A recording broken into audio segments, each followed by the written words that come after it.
বন্ধুসকল নমস্কাৰ। এটা সুখবৰ শেহতীয়াকৈ প্ৰকাশ পাইছে। দেৰি নকৰাকৈ আপোনালোকৰ সন্মুখত জনাবলৈ লৈ আছোঁ। চাওক, কৰ্মচাৰীসকলৰ আৰ্ণ লিভৰ ওপৰত শেহতীয়াকৈ এখন গুৰুত্বপূৰ্ণ জাননী প্ৰকাশ হৈছে।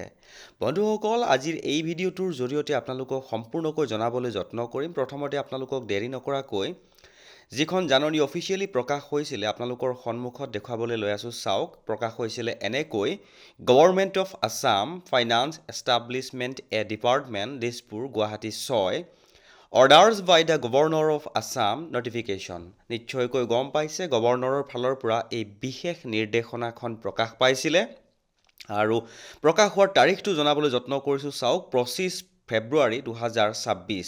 নিশ্চয়কৈ গম পাইছে, একেবাৰে শেহতীয়াকৈ প্ৰকাশ হোৱা এটা গুৰুত্বপূৰ্ণ ইনফৰমেশ্যন।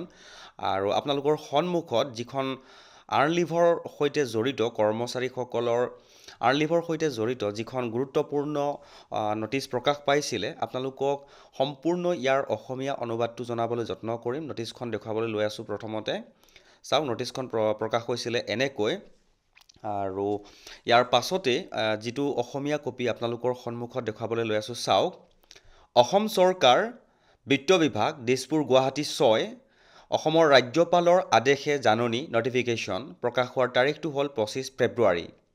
ভাৰতৰ সংবিধানৰ অনুচ্ছেদ 309ৰ উপবন্ধৰ দ্বাৰা প্ৰদান কৰা ক্ষমতা প্ৰয়োগ কৰি অসমৰ ৰাজ্যপাল মহোদয় ইয়াৰ দ্বাৰা 1934 চনৰ অসম সংশোধিত ছুটী নিয়ম আছাম ৰিভাইজ লিভ ৰুলছ 1934 সংশোধন কৰাৰ উদ্দেশ্যে তলত উল্লেখ কৰা নিয়মসমূহ প্ৰণয়ন কৰিছে, যাক ইয়াৰ পিছত মূল নিয়ম বুলি কোৱা হ'ব। নিশ্চয়কৈ গম পাইছে, কৰ্মচাৰীসকলৰ যি আৰ্ণ লিভ আছিলে সেই আৰ্ণ লিভৰ সংশোধিত ছুটী নিয়ম, অৰ্থাৎ সেইটো সংশোধন কৰিছে বুলি উল্লেখ কৰিছে আৰু ইনফৰমেশ্যনসমূহ জনাবলৈ যত্ন কৰিছোঁ। চাওক, সংক্ষিপ্ত শিৰোনামা আৰু বলবৎ হোৱাৰ তাৰিখ। এই নিয়মসমূহ অসম ছুটী সংশোধনী নিয়ম 2026 নামেৰে জনা যাব। এই নিয়মসমূহ চৰকাৰী ৰাজপত্ৰত প্ৰকাশ হোৱা তাৰিখৰ পৰা বলবৎ হ'ব, অৰ্থাৎ চৰকাৰৰ ফালৰ পৰা এখন ৰাজপত্ৰ প্ৰকাশ হ'ব আৰু ৰাজপত্ৰ প্ৰকাশ হোৱাৰ পাছৰে পৰা এই সম্পূৰ্ণ নিয়মসমূহ কাৰ্যকৰী কৰা হ'ব বা বলবৎ কৰা হ'ব বুলি এই বিশেষ জাননীখনত উল্লেখ কৰিছে।